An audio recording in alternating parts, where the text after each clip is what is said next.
This is a colorful book for children or anybody that likes to see some good colorful drawn pictures.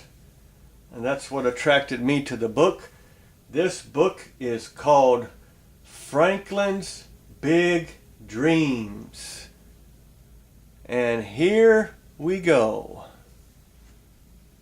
One night, while he was staring at the moon, wishing he could visit it, Franklin heard somebody tapping on the wall. Only it wasn't exactly tapping, it was more like...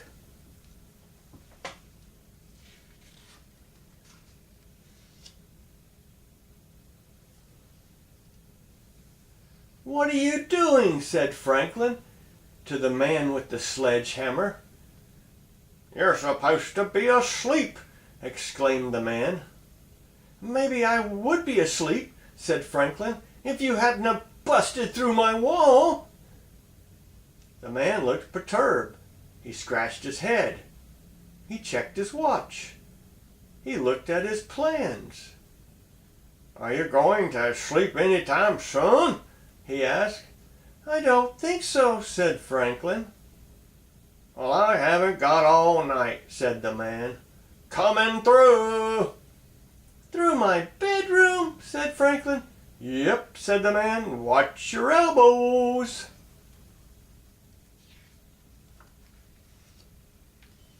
Franklin heard a lonesome whistle.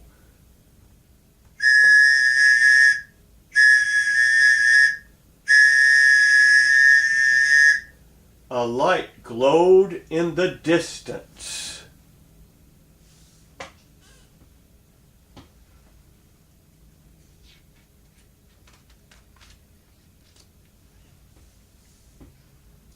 A colossal silver train thundered through his bedroom.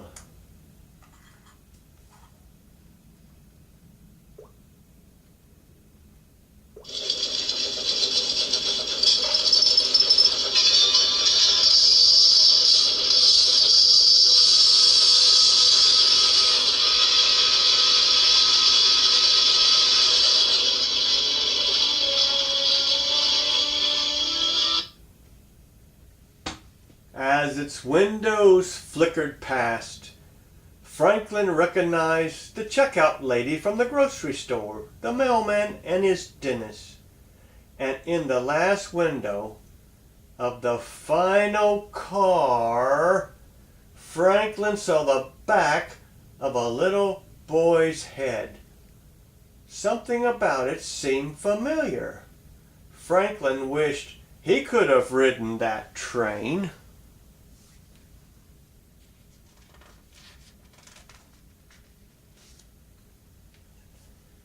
After the train's light faded, Franklin heard more noise. It was the man with the sledgehammer. "We have to take down the railroad," he announced. "Why?" asked Franklin. The man checked his plans. He said, "Everybody got where they needed to go." After the railroad was gone, Franklin felt lonely. He went to sleep and dreamed he was rushing through moonlight with forests and houses that streamed past him in kind of a spiral circle.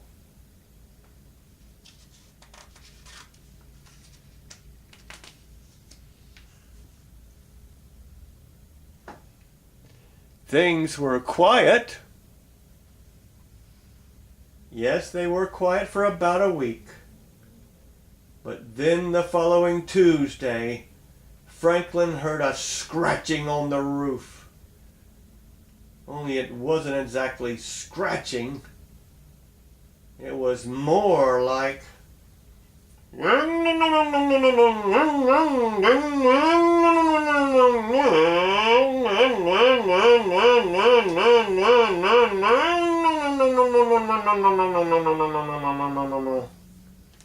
It was more like a buzzsaw. "Awake again?" asked the man. "Well, you buzzsawed right through my roof," Franklin answered. The man looked miffed. He rubbed his nose. He checked his watch. And he looked at his plans. "I guess you're not going to sleep any time soon," he said. "Nope," replied Franklin.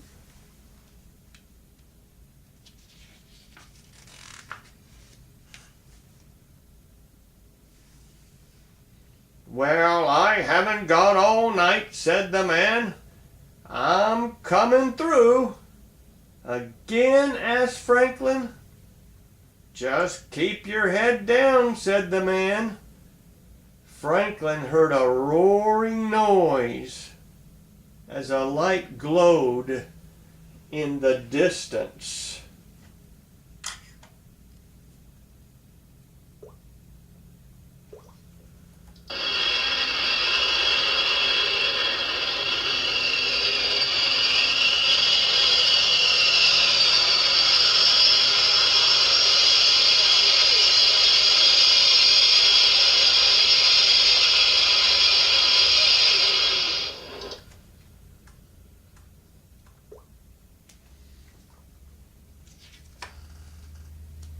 A colossal jet came screaming out of the shrubbery.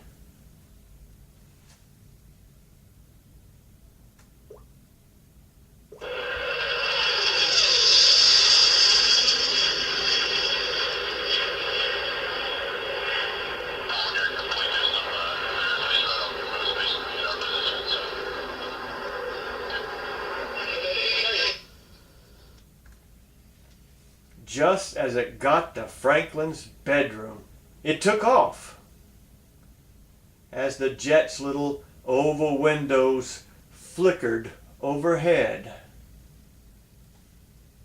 Franklin saw the security guard from the bank, his piano teacher, and Uncle Marty.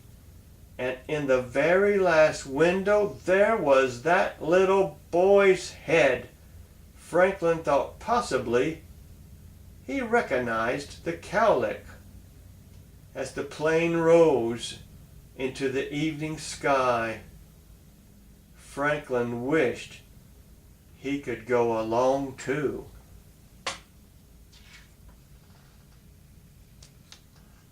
After the roaring died, Franklin heard another noise. It was the man with the buzzsaw. "We have to rip up the runway," he said. "Everybody got where they needed to go?" asked Franklin.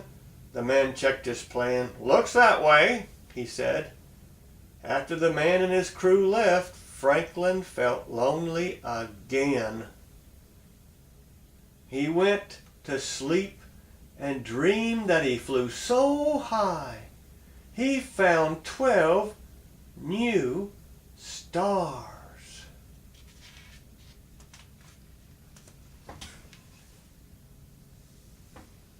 Things were quiet at Franklin's house for a while, but then one Thursday night a rumbling came through the floor. Only it wasn't exactly rumbling, it was more like...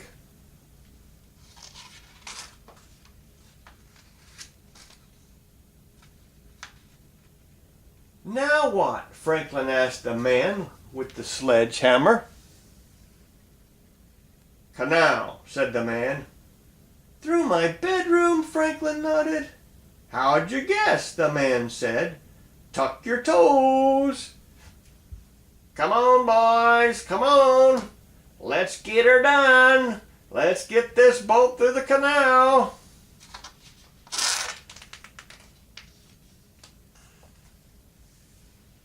Franklin felt a powerful vibration. A light glowed in the distance. An ocean liner came streaming up the canal.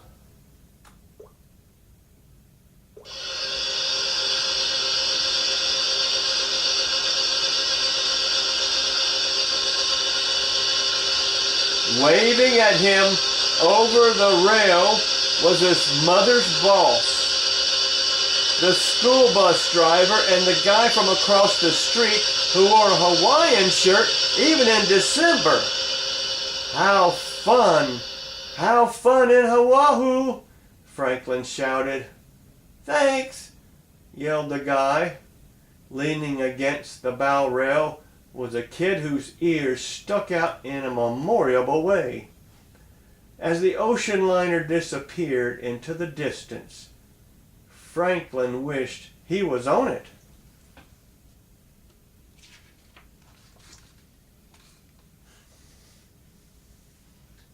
After the vibration of the engine faded, Franklin heard another noise. It was the man with the jackhammer. We have to fill in the canal, he said. Okay, sighed Franklin. Fine. Franklin felt lonely when they were gone, but after a while he fell asleep and dreamed of seas no one had ever seen before. Strange sea creatures and volcanoes erupting, all under a moonlit night.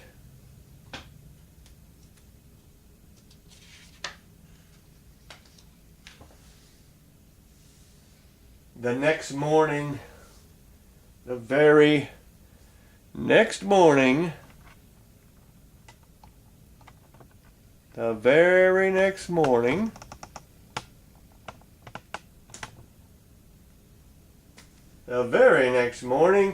Franklin woke with a start.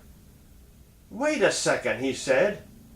He ran to the bathroom and checked out the back of his head in the mirror. Aha! He had a cowlick like the boy in the window that was in the plane and in the boat. And he had a bald ring around his head like the man with the jackhammer. This is strange, thought Franklin.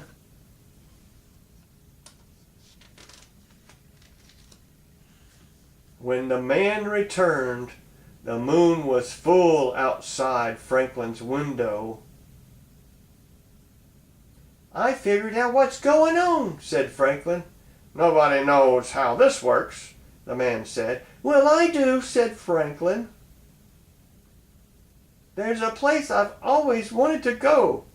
Okay, sighed the man, but you gotta keep quiet. I can do that.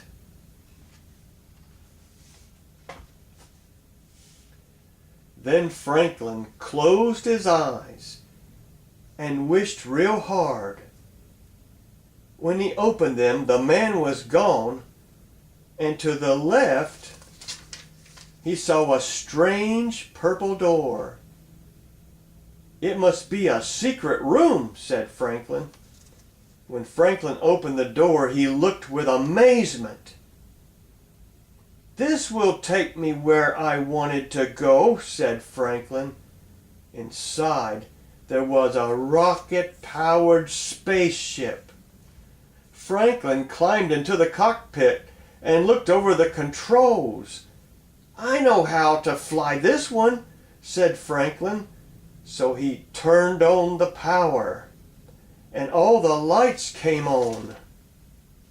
He then pulled the throttle down and blasted way into the sky until he got to the moon.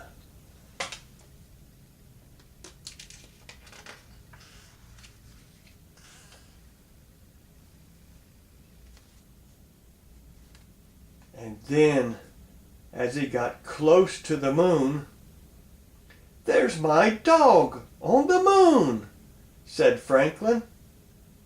"I won't be lonely now, not anymore," said Franklin.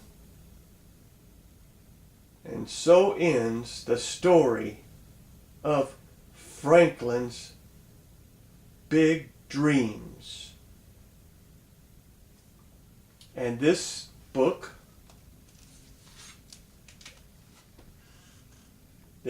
was written was written by David T. And it was drawn by Boris Kulikov. And this ends the story of Franklin's big dreams. Franklin's big dreams. And that's what the front cover looks like. But wait, before I go, I have another dream. It's a dream that I had, and I used to write my dreams on paper. This is also a dream about another jet plane. So if you bear with me, I will read this real fast and we will end the video. One moment please while I get this real dream out of my notebook.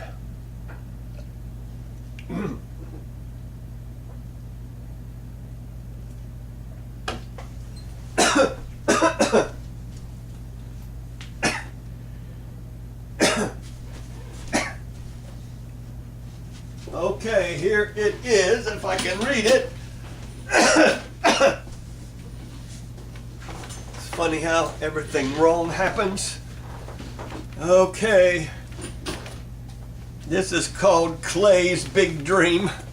If I can read this. Okay, here we go. We'll raise it up a bit. Okay, this is about it. Down a bit.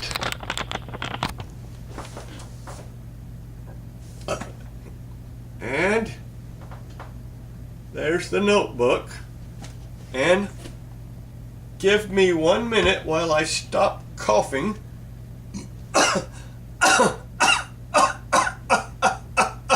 Oh boy, ain't this...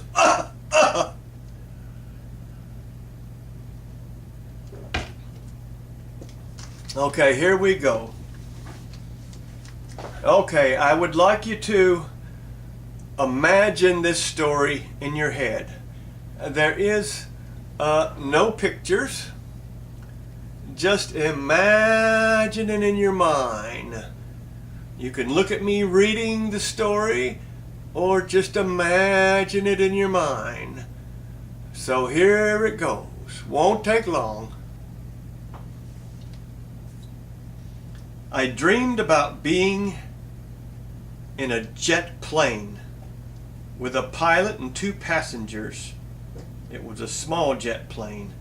We were flying home, and it was probably at my grandmother's house or close to it that I got on this jet plane.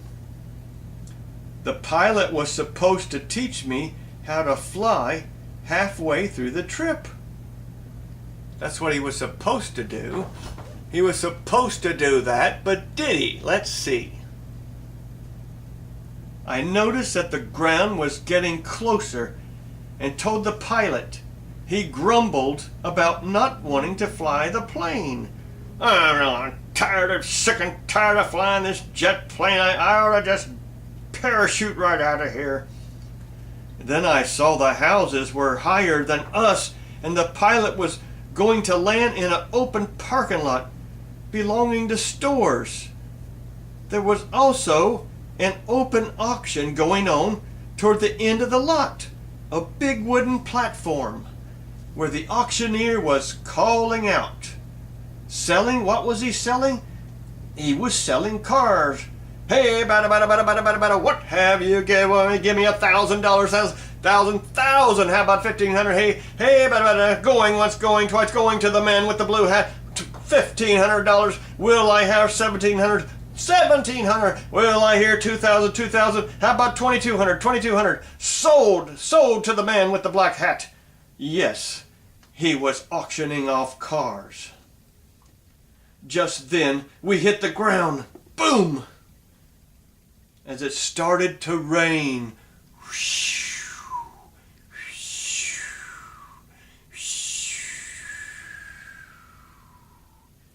People were running everywhere, trying to get away from the rain and the plane. Running for cover.